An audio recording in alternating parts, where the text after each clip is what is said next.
Welcome back, ladies and gentlemen, to the latest edition of the Woke Bros. Of course, I'm your co-host, Big Wos, aka Wosny Lambre, joined as always by my homie Nando Vila out on the west side.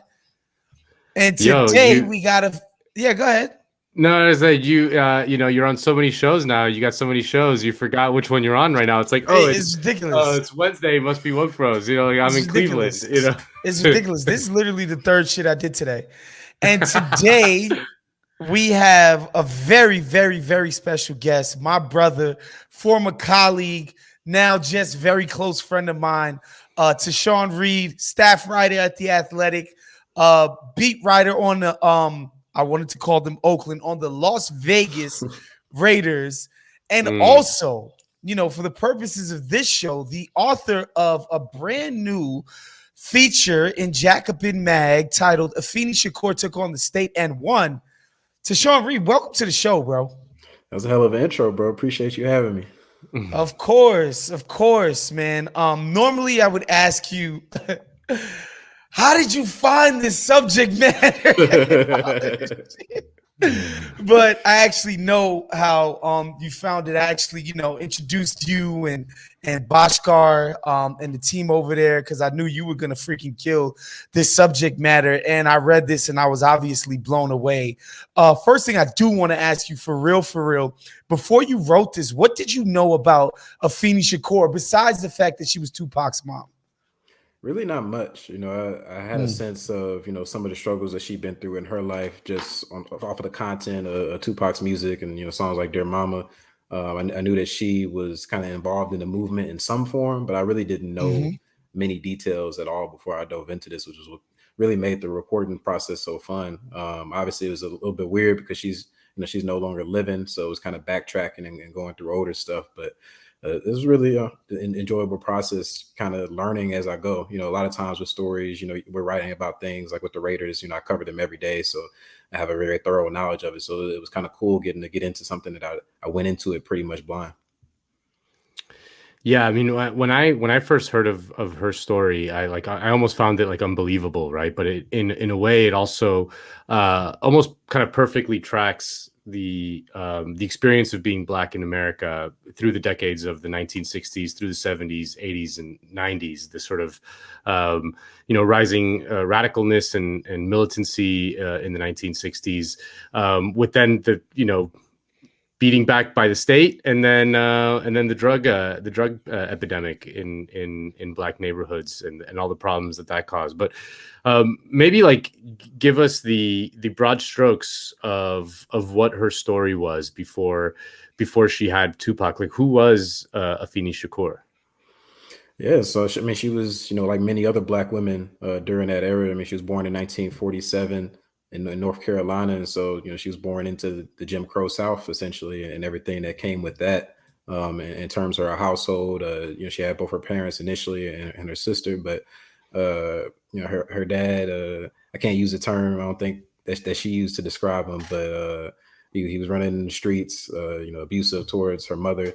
It was a very, not the kind of household, that you ideally want, but something that probably wasn't atypical of many, growing up during that time. And, her mother, did her best, she put up with it, tried to live through it, but eventually, she just reached a breaking point. Had her brother come get her, took Afeni and her sister. And then that's when they eventually made their way up to New York. At that point, even though she was, free in a sense from her father and everything that came from that, that shaped her at that point in her life. It created this anger within her, not just at her father for what he did, but she was also angry at her mother for putting up with it. She said, she viewed her mother as weak. In retrospect, she realized that wasn't fair years later, but she was kind of angry at her mother, like, why would you let us deal with this? And that carried on with her throughout her youth and adolescence. And once she got into high school, she was very bright. I mean, she was smart, obviously, tested well. Hold on. I want to get to that because that was one of the details in the story that just kind of blew my mind, right? That Afeni Shakur went to Bronx High School of Science. For people who people who don't understand, like this school is one of those highly specialized New York City public schools, right? They're part of the big three. Brooklyn Tech, Stuyvesant, and Bronx Science. You have to take specialized tests to get in. Every single year, they're putting kids in the Ivies and sending them to Berkeley and Stanford and all these nice type of schools or whatever. And Afeni Shakur in the freaking early 1960s gets into this school, right? Like she's in the Bronx with her single parent mom who's from North Carolina. And, and again, like, it's not that you should be impressed that people go to these fancy schools, but when you consider her circumstances, that this woman could just wake up and be like, yeah, I'm getting into Bronx Science. Like, I think it kind of gives you an idea of who this person is and their like strengths and abilities. Yeah, I think the thing with her, probably because it was such an exclusive school, it didn't fit for her. She didn't like it. She was like, I mean, these aren't my people. This isn't what I want to talk about. This is what I want to be about. And so she ended up obviously not following through with that. She kind of got tied up in the street life and joined a gang up in New York and was kind of running around, getting into foolishness. And kind of along her way, that's when she came across the Black Panthers. She actually heard Huey Newton speaking kind of on a random corner in New York. She just happened to be walking by, and she had no idea who she was. She just saw these people crowded around him, heard what he was talking about, the radical thought, the fighting against racism, anti-police, sort of language. And she stopped by, and one thing led to another, and she sort of learned more about the organization. Really just jumped into it as many young Black people did at that time. I think that was something else that kind of stood out to me while reporting this was, Afeni, she was born a year before my dad was born. And so kind of going through her life, it could kind of matches up a lot with what my dad told me about his life growing up. He grew up in Missouri, a different state, of course, but a lot of it, similar to what he was going through. And, he was also somebody that was very radical during that time, young. He's a veteran when he came back from fighting in Vietnam. He was more on the Malcolm X side of things, I'll just say that. Yeah. And so it was very easy for me to understand like how she got into the kind of life that she did. But also through the Black Panther, she also met Lumumba Shakur. And, I think this is kind of product of the 60s, but they fell in love very quickly. A couple months, they were married. It was a very weird situation. Okay, just a couple of things just to backtrack because I think in the article it said that she had heard Bobby Seale talking, whatever. It doesn't really matter. Like that's a small detail.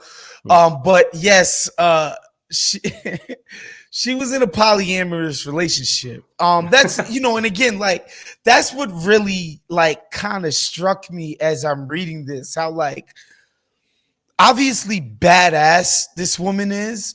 But just like being polyamorous has nothing to do with being badass, but like just like she was just on some other shit. This lady. And it's just like she is just a remarkable person. Like the more you learn about this woman's life, the more remarkable and just unbelievable, as Nando said, that she becomes. Yeah, and she was so casual about it. Like, there's a biography written about her and the way she discusses it. She's like, yeah, I mean, I did it. So it was just kind of like, she didn't view it any kind of way. But, she became very involved with the chapter there. And Nando, do you think Michelle would be open to the idea of some polyamory? No, happening? I don't think so. No She's shot. That kind of girl. No, yeah, it was. I mean, it was. But it was an open relationship, which will become important later on in her story.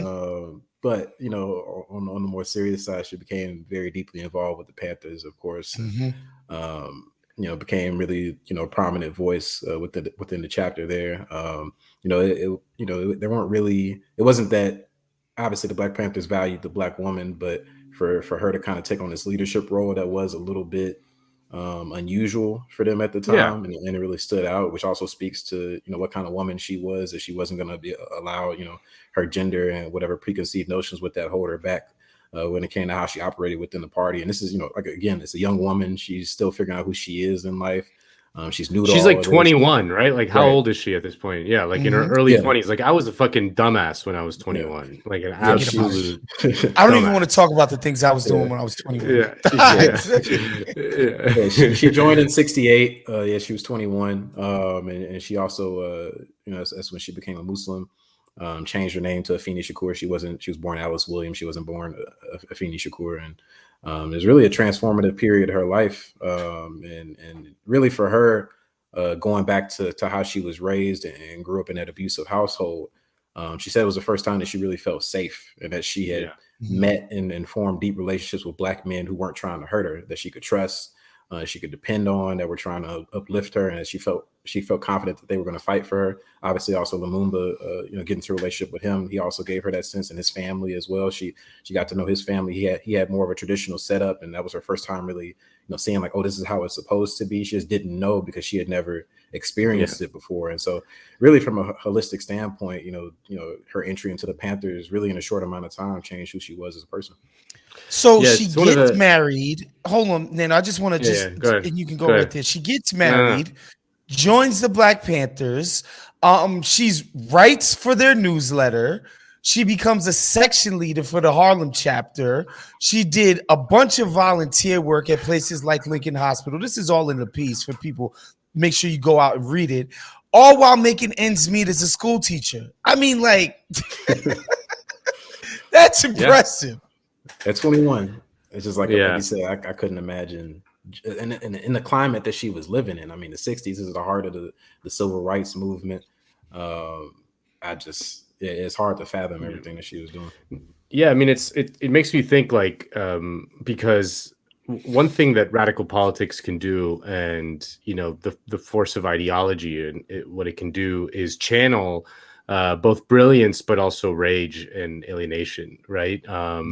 That people, one of the reasons why people, in the last couple decades feel so alienated and frustrated and alone and just kind of the weird time that we fucking live in is because in many ways the possibility of a radical politics has been stamped out by the system. Like they won and they control everything, and there's no avenues for radical politics, or very few of them. And so people can't attach themselves to a movement like that, a movement that is kind of larger than themselves, right? Which is what gives people purpose and meaning in their lives. Like right now, we're all just fucking consumer subjects, just buying the fucking trinkets and the toys and the treats. And but we have no higher purpose because there is no avenue. But in the 60s, whether it was the Black Panthers or the Young Lords or the Chicano movement or the good old fashioned trade union movement. It was a time where radical politics did seem like it could change the world. These people actually believed it, and not just did they believe it, but the people in power were convinced that if they didn't fucking stop these people, they were going to overturn the whole system. Like this was like a real fear that people like, J. Edgar Hoover was fucking panicking about this every single day. Right now, like, the fucking head of the FBI is not worried about like some fucking DSA chapter, You don't think he's worried about BLM? You don't think he's worried about BLM and their listed demands? I think you made an important point there, though, because I think before she discovered the Black Panthers, where that initial feeling that you think that most of us feel now, that's where she was, because you have to think back then, especially during the time she grew up, there was no internet, so all she knew was her world growing up in North Carolina. She didn't have an idea of what the Black Panthers were or what were going on in these other regions of the country because it just wasn't a way for her to. But her mindset, before she came across them was shit is fucked up and it's just going to continue to be fucked up because I'm Black in America and that's how it is. Like she didn't have hope. She didn't think things were going to get better. She was just like, all right, this is how it is. And that's part of the reason why she was so rebellious in high school and probably, floundered some opportunities that she had for herself. But the Panthers, it was like, oh, okay, so there is something I can do here. And that's why she became so enamored with it and was so passionate in her work and really jumped into it feet first. So not very long after she joins the Harlem chapter of the Black Panthers, the pigs lock them up, right?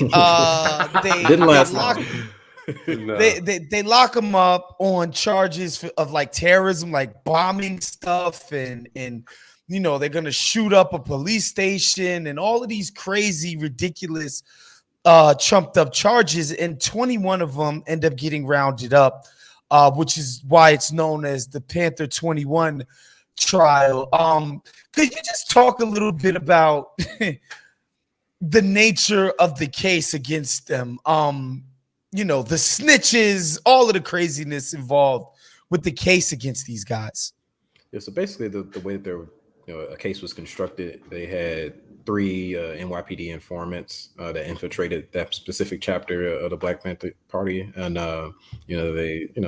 as with Fred Hampton and that movie, it was kind of a similar situation. It's like these guys jump in, they're super radical, they're like talking about killing police and. Super tough guys. Like it's like hyper masculinity. It's just like I'm proving like I'm with the shit essentially. And like again, with this organization being run prominently like men, they were like, oh shit, yeah. They like believe this. Like, all right, cool, I believe you. But like, Afeni, she was like the only one. We're just trying to do school lunches, like what the fuck? Don't kill anybody. Nah, we don't want to set off pipe bombs, bro. And in your story, you talk about it, Tashan, which I think, is very illuminating, right? Like Afeni's just like, look, like I could tell this dude was acting weird.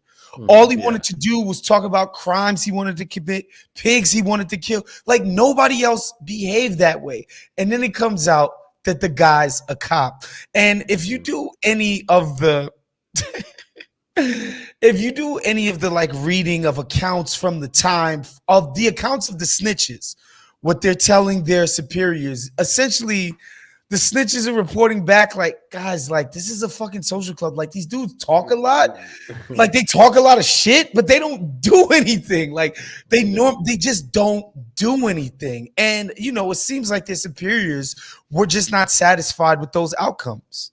The other thing was that they didn't necessarily care if there was like legitimate proof there or not. The thing was like, we need to get these motherfuckers out the paint, and however we need to do that, that's how we're gonna do it. And so that's what they ended up getting charged on. There was like the string of bombings in New York, not bombings, attacks on police stations, 4 of them between 1968 and 1969, and also alleged plans to commit other bombings and attacks in supermarkets and a bunch of random shit in New York that essentially his officers pieced together during their time within the party, and they ended up indicting 21 members of the chapter. 13 of them actually ended up appearing in court because some of them were younger, they weren't adults, or some of them had incidents where they couldn't make it to court for health reasons and things of that nature. So 13 of them ended up actually standing trial, but it became the name Panther 21 because 21 members were indicted. And like with Afeni, she was in her polyamorous home with Lumumba, and like early in the morning, this police officer like lit a rag. It was like fire, and like banging on gets them to come out and arrest them there. And they did all these arrests at the same time, so they all got caught lacking, for lack of a better term, and rounded them up. And from there, they were stuck in what ended up being a 2-year struggle. Yeah. Go ahead. Yeah, so obviously these guys aren't like making tons of money. Being a Panther is not a lucrative endeavor. They all get locked up, but some nice white liberal lawyers, many of whom were Jewish, stepped up to the plate for them, right? Mm-hmm. They got a bunch of lawyers together, and one of the lawyers was I think it's the wife of one of these guys, a woman named Carol Lefcourt. She was chosen to defend Afeni, right? And Afeni just wasn't feeling it, right? She wasn't feeling it. And this is the quote from your piece. I want to read it to the listeners because I thought it was quite entertaining. She said, quote, "Carol Lefcourt had a tiny, squeaky voice. And I thought, hell no, she can't represent me. Not sounding like that, she can't. The judge wouldn't be able to hear her objection, not with that voice. There was no meat to her voice, no resonance, no assurance. Hey, I'm facing the same 350 years everyone else is facing, and I'm not going out like that." So she fires this woman, essentially. And it's just like, look, like this nice white lady ain't gonna get it done. Like my life is on the line, and the life of my kid is on the line. I can't do this. Well, it's worth reemphasizing. If they were going to put this woman in in prison for life, for nothing. Literally nothing. Like a completely fabricated thing. Yeah. She wasn't pregnant at the time when she first got arrested, but anyway, she was I think she was still 21 when the trial started, or the pre-trial started, and I mean it's like you're 21, you're facing 300 plus years, like you have zero experience in court, you have You no got no idea, money. You have just cooked. like you just got offered an attorney, and she's like, "Nah, she ain't working for me." It's just like another instance of like her showing how different she was across the board. And I was, Luma tried to talk her out of it. I mean, he didn't want his wife. She's like, because he knew that as well. Like, you have no experience doing this. Like, you're going to jail if you represent yourself. He's like, no, you're tripping. You're bugging. You're not capable of this. And she was just adamant that she had it. And for her, and it didn't. I'm sure she was, it racked her nerves. We found out later that, or she said later that she was, on drugs during the trial, trying to get herself through. And so it was just like she was just calm and chill, and it was all good. But I mean, she was going back and forth with the judge. She was cross-examining witnesses. She was going back and forth with the prosecution. Like, she was at home. She was acting like a seasoned attorney for somebody that had never really been in the courtroom before. And so she really took control of her situation with her life on the line. And then ultimately, when she didn't end up getting pregnant, because she was pregnant while she was in and out of jail or the women's detention center throughout the trial. Even when she was pregnant and she knew she had a newborn eventually on the way in her stomach, she still stood her own and represented herself, which, at any time, that's a hell of a feat. But especially, as a Black woman in the late 60s with everything that was going on in the country, staring down the end of her life, for her to stand up that way was pretty remarkable. It's one of the most insane decisions. It's one of the most insane decisions, like, I think I've ever heard of. That's like Mario Chalmers level confidence, like it's just like, no, I'm going to do it. I don't give a fuck. Like, I would be so fucking terrified, to defend myself in court on anything, like on a misdemeanor fucking parking ticket, whatever. Right. I'm assuming that there's like a set of words that I'll say that'll like put me in prison for life, that I'll accidentally admit to some horrible crime because of some sort of legalese. But she was like, nah, I'm just going to do it myself. And, all white jury, I don't give a fuck. White judge, I don't give a fuck. I'm going to fucking do it. Even though I'm a literal Black Panther, which white people were very scared of back then. So that's the context, right? That we need to drive home for people. It's, one, I'm defending myself, and two, like, the system itself, like, it's the game is rigged against me, right? Like, I got this all-white jury that's not a jury of my peers. The judge is not an impartial judge. Like, the judge is clearly showing favoritism towards the prosecution, and then there's this, and the prosecution is gonna do what? Well, I was gonna say, I would say on the jury, it was a mixed jury, but it was like predominantly white. It was a mixed jury, but it was, it was not tilted in her favor, for sure. Sure. Right. And again, like, the cops, I mean, the prosecutor is gonna trot out a bunch of police, right? It's like, it's us, it's the cops, it's the law, it's the good guys, like, jury, like, come on, it's us. Obviously, these people are guilty. Like, the way they stack these things up against defendants, it's just incredible. And it's nothing short of just completely remarkable that this woman not only represents herself in, again, the books that is just stacked against her.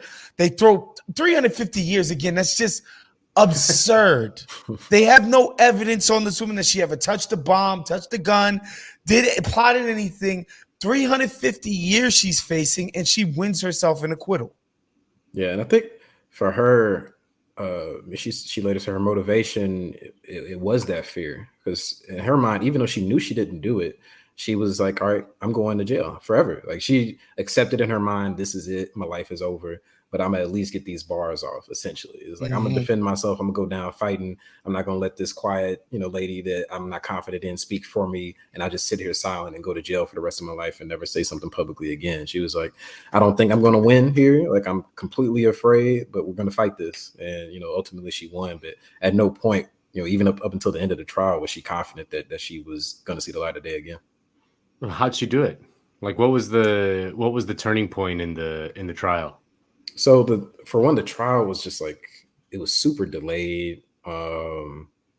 I think it ended up being like the longest trial in New York history at the time. I'm not sure if that record still holds, but like some of the defendants got out on bail. 2 of them jumped bail, left the country, and then like Afeni, she had gotten out on bail because she had, while she was locked up initially, she became associated with these women who had been mostly white women who had been involved in the women's suffrage movement in the previous couple of decades, and they And ended up also actually were part of, the Red Scare. They were commie scum. Can't forget about that. Yeah, they raised money for her to get out on bail, and while she was out on bail, that's when she ended up, because her and her relationship with Lumumba fell apart while they were in prison, because they were all held separately. He was trying to have sex with her when they like met with their attorneys. She was like, nah. The whole friction over her representing herself, like just the whole process. And so while she was out on bail, that's when she got pregnant with Tupac, with Billy Garland. But she ended up having her bail revoked when those two other defendants jumped bail and left the country, because they were all considered a flight risk at that point. And so she had to go back to that center, and like the conditions in the center, like obviously no jail is a good place, but like she had like 2 pieces of toilet paper. She was eating slop. Clothes were terrible. Like they were doing like body cavity searches.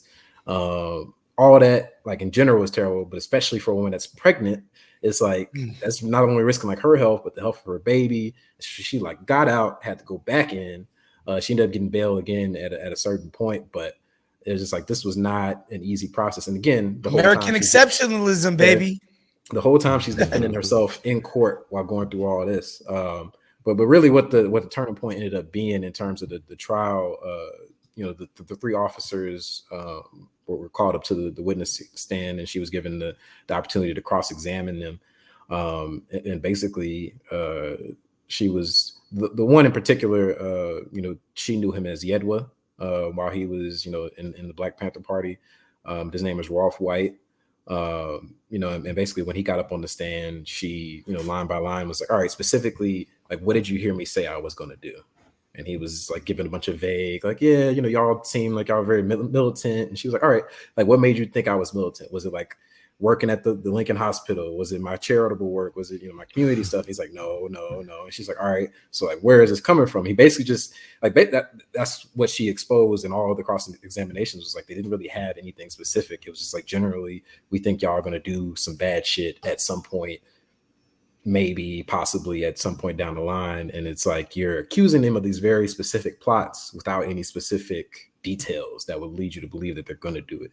And it wasn't just her, obviously, like, that got exposed through the other attorneys that were there, but her cross-examination in particular with Rolf White, I think it ended up being the turning point of the trial that just made it obvious to the jurors. It's like, all right, these guys don't actually have anything here. Yeah.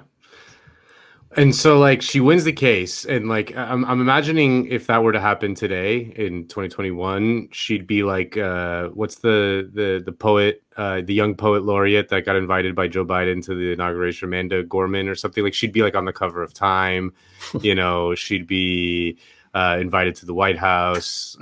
She'd be like on, the liberals would love her. What happened to Afeni Shakur after the trial?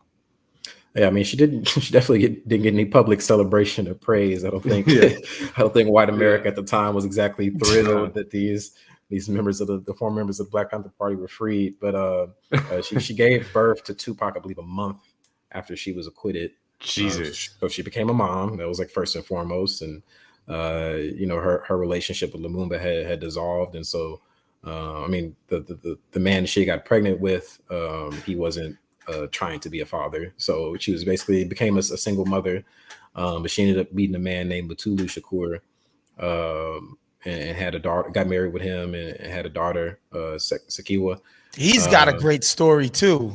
Yeah. I mean, her whole life is wild. Like her interactions with other people is wild as well. But she was no longer a member of the Black Panther Party. She became disenchanted with the party while she was going through her trial. She thought that the organization, gave a lack of support to the defendants. Yeah. She had a personal friend who appeared to be killed by the Black Panthers. You know, she wasn't rocking with the organization anymore. She was still radical coming out. And Mutulu, he had helped found the Black Libertarian Army, I believe, is the name of the organization. Liberation. Black Liberation Army. Yeah. Liberation Army that he was a part of. And so she was still involved in the movement. Obviously, the movement was still going on in the early 70s. But she was trying to, become a mother. But as you said, with Mutulu, he was wilding out. He essentially robbed a armored truck, killed him and a group of people, and they killed somebody, stole like over $1 million. And the fucking Weather Underground is who he was collaborating with, allegedly. Yeah, allegedly. He collaborated. They killed a few guards, murdered these guys, stole $1.6 million, and then went on the run. And Afeni Shakur was like, "I'm a ride or die chick," but I think that was the limit, So now she's a single mother of two. As I mentioned, while she was going through the trial, she became addicted to drugs. She moved with her kids to Baltimore, and then she got sober initially, but then she fell back into her addiction, and so she sent her kids to go live with a friend in California. She obviously was battling her addiction. Then eventually, she got herself right, or she still was on drugs, but she got herself out to California to try to reunite with her children.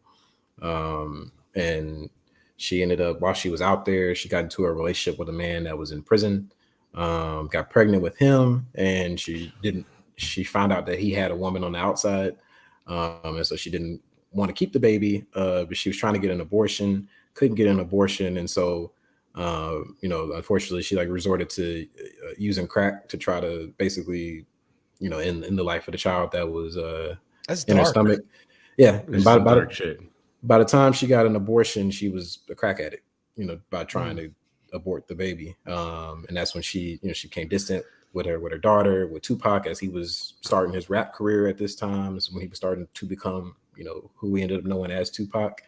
But I mean, she was a full-blown addict at that point in her life, and she didn't get sober until she moved back to New York and joined one of those Narcotic Anonymous type groups and got clean in the 90s. And that's when she started to, Tupac at that point and her daughter both, they were I mean, for their whole life, basically, the mother was an addict and somebody that they couldn't trust. They didn't know that woman who was defending herself on trial, that was this Black Panther, who was this revolutionary. To them, she was just mom that wasn't there, And so it took them a while to kind of start to rekindle their relationship. That's when you start, get the song from Tupac, "Dear Mama," that comes out. But a gripping record, right? He goes, after you learn her story and re-listen to that song, you hear it different. Like it's a completely new listen. But I think less than 2 years after that song came out, that's when Tupac got killed, and that was for a woman who was clean at that time, that could have easily sent her right back. Losing your son after all the other trauma that she's been through in her life, like my son, after he becomes a superstar that everybody loves, like he dies, gets shot by somebody. But instead of that, she ended up using that as motivation. She was like, my duty isn't done. It wouldn't be right for him and his memory if I let this all fall apart. And so she continued her activism work. She started basically a company in his honor, and ended up, securing his estate and starting some projects and things of that nature.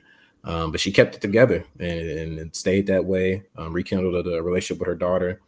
And her daughter went on to have kids. So she had her grandchildren as well, until she ended up, passing away. And so she ended up figuring it out at the end. But, even after the trial, there was some winding loops in her life. Yeah, I mean, that's why I say, like, it's her story is so tragic in a way, because I mean, it kind of, like we said, it mirrors kind of the overall the trajectory of many Black Americans and throughout the decades, starting from the 1960s. I mean, this is like an objectively brilliant woman, must have had a force of personality and intellect that would have just blown was like blowing people away, you know, like that she grew up in the circumstances that she did, and then was like an absolutely just remarkable person, who ends up succumbing to, you know, to crack, and, you know, like in some really dark places. And you just wonder like how many other people kind of like her there were. I mean, because like she ends up disenchanted with the Black Panther Party. I mean, obviously I don't blame her. But it's like, you know, she beat the FBI and the kind of forces of the state that were out to get her, but they, you know, they won, right? They destroyed the hope of any sort of radical change in America by doing things like that, like sowing distrust, like putting them on the back foot, you know, pitting them against each other, you know, heightening, like, you know, maybe you're in an organization, you don't really like that guy, you know, but you're fine. It's not like you're gonna, like, but like they sense that and they're like, okay, let's play this up. Like I'm gonna put these two guys against each other, and then, you know, playing up those kind of conflicts. And that story is repeated again and again, not just within the Black Panthers, but basically within almost any radical group, including the you know, labor unions, Hollywood, you know, which at the time, like in the 1940s, was like full of fucking communists, and they did that. They did the same thing there. It was just a coordinated, all-out attack on any group like that. And yeah, you know, certain people like didn't go to jail or whatever, but like the groups themselves were all destroyed. Right. Yeah, it's kind of like everything you said, Nando, you know, rings true, right? I think the reason why you or I was interested in Afeni Shakur, and I think Jacobin Mag, is because she's, you know, a comrade, right? Like, because her politics so clearly aligned with our own. But, you know, just from reading Tashan's story and just my own little readings about her life, it's like, man, you realize how American this all is, right? They escaped the South to go north, and she goes through all of these crazy ass things, and then she gives birth to a boy who would become the most famous rapper ever. Yeah. One of the most famous American musicians ever.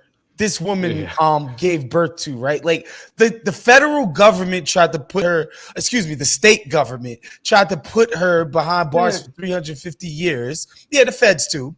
And she was able to beat them and basically gave birth to one of the greatest American artists ever. It's just a remarkable story. And like, you know, just reading some of her own words, right? Where she's like, yo, I wanted him to know that he was part of a world culture and not just from some neighborhood. I wanted him to have the name of a revolutionary indigenous person. Because, you know, a lot of times, Nando, and I've told you this, in our community, you know, you'll hear shit like, man, we was kings in Africa. You know, we was kings. We used to have subjects, right? Like they praise that type of dumb shit, right? Whereas Afeni Shakur's like, no, I want to name Wakanda forever, dude. Wakanda forever, man. she was like, he's like, no, I'm gonna name my kid after a revolutionary. You know, after an indigenous revolutionary. I just thought that was so telling about this lady's character and the moral fabric of the woman. It's amazing. Appreciate the work you did, Tashan. Hey, man, appreciate you having me on to talk about it, man. This was definitely one of the most fun stories that from start to finish, from your reporting process to having it published, I've ever been a part of. So salute to you for making that connection, you know, helping me get this opportunity. And yeah, bro, it was well worth the effort. It's you know, I spent months reporting this, working on it, learning about her life, and I'm happy with the way it ended up coming up. Has your dad read it? It's my dad right now, because he's been going off to me for like the past 3 days because his internet has been out. Okay. And they can't fix his internet because he's been hitting me up like every other week, like, yo, because I told him I was doing, he's like, where's the Afeni Shakur story? Like, it finally comes out and his internet is out. So I'm waiting on him to get that back. But send him the hard copy. Yeah, send him the hard copy of Jackie. I'm sure Bosco can hook it up. I was like, Dad, I sent you the PDF. Just open your iPhone, go to the email. He don't know how to do that shit, man. So I'm gonna have to wait till he get his. I have to wait till he get his laptop back to read it. But I'm definitely excited to discuss it with him. Fuck yeah. Hey, we might need to have Papa Reed on the show, man. That brother went to the war, became radicalized. He might be a woke bro in disguise, Tashan. Oh, hey, you think I'm, people people give me shit on Twitter for being all radical and shit. Ain't meant nothing until they talk to that man. That man grew up in the projects of St. Louis in the 40s and 50s, fought in Nam, came back, was fucking making tires for a living. like he's you don't want those problems. Hey, you don't want that smoke. Man. It's different. Yeah. You got anything else, Nando? No, I'm good. I mean, again, just thank you for writing that piece. It was incredible. I mean, I knew the broad strokes of the story, but the details were absolutely mind-boggling, and it was told beautifully. And I mean, I can't recommend it enough for anyone to go out and check it out. It's in the latest issue of Jacobin if you want to get it in hard copy, or if it's on the website if you want to get it digitally. But yeah, man, it was fucking great. Appreciate it. All right, that was our show for this week. I want to, of course, thank my co-host Nando Vila and our special guest Tashan Reed again. And of course, become a Patreon at patreon.com/Count the Dings. Check out all the other Count the Dings offerings. We'll see you guys next week. Peace out, guys. Later.